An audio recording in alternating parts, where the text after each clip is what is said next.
क्या बीजेपी का कर्नाटक में हिमाचल जैसा हाल होने वाला है? क्या हिमाचल की तरह कर्नाटक में बीजेपी में बची भगदड़ को रोकने के लिए खुद पीएम मोदी को बागियों को फोन करके मनाना पड़ जाएगा? दोस्तों, 1 महीने से भी कम वक्त बचा है जब कर्नाटक में चुनाव होने वाले हैं, लेकिन डबल इंजन वाली बीजेपी की हालत हो गई है यहां खराब। क्यों? क्योंकि तमाम चैनलों के सर्वे तो पहले ही बता रहे हैं कि बीजेपी यहां हार रही है। बीजेपी की हार की भविष्यवाणी चैनल के सर्वे कर चुके हैं। अब बीजेपी को खुद उसके ही लोग या तो छोड़कर जा रहे हैं या फिर खुद बीजेपी उनका टिकट काटकर मुसीबत ले रही है।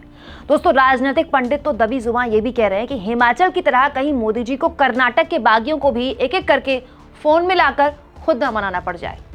189 सीटों पर प्रत्याशी घोषित करते हुए बीजेपी ने अपने 11 सिटिंग एमएलएस के टिकट काटे, लेकिन बड़ी खबर तब बनी जब इस टिकट बंटवारे से पहले ही कर्नाटक में बीजेपी के बड़े चेहरे ईश्वरप्पा ने अपनी पार्टी छोड़ दी और संन्यास लेने का ऐलान कर दिया। दोस्तों, जैसे ही ईश्वरप्पा ने बीजेपी से खुद को अलग किया, इसके साइड इफेक्ट भी दिखने शुरू हो गए हैं।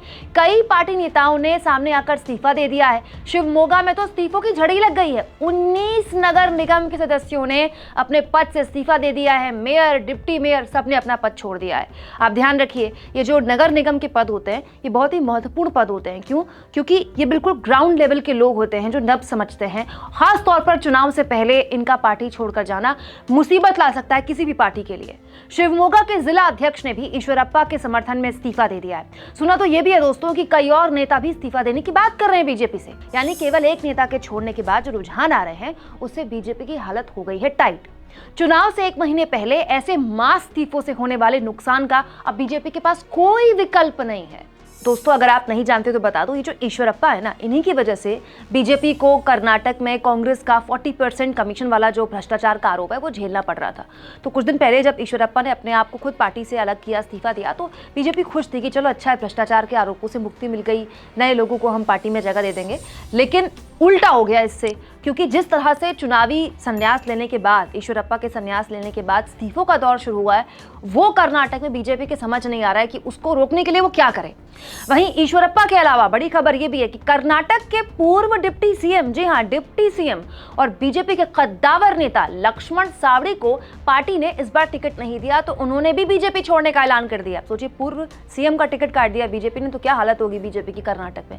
वहीं उडुपी से बीजेपी विधायक रहे रघुपति भट्ट का टिकट कटा, तो उन्होंने बड़े दुख और बगावती लहजे में कहा कि ये बात मुझे पार्टी बता देती तो अच्छा होता, मुझे टीवी से सुनने को मिला, बड़ी तकलीफ देने वाली बात है। दोस्तों, सबसे बड़ा धर्म संकट तो चैनल वालों के सामने है। आप तो जानते हैं, बीजेपी अगर नगर निगम का भी कोई चुनाव जीतती है तो मीडिया मोदी मैजिक के नाम पे नाचती है।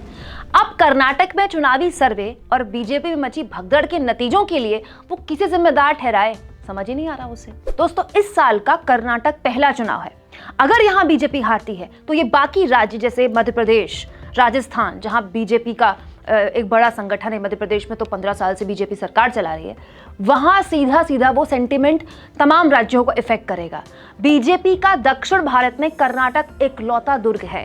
कर्नाटक के जरिए बीजेपी चाहती है कि दक्षिण भारत में वो विस्तार करे अपनी राजनीति की, लेकिन अगर ये दुर्ग भी ध्वस्त हो गया तो बीजेपी के पास दक्षिण भारत में कहने के लिए कोई संगठन नहीं बचेगा।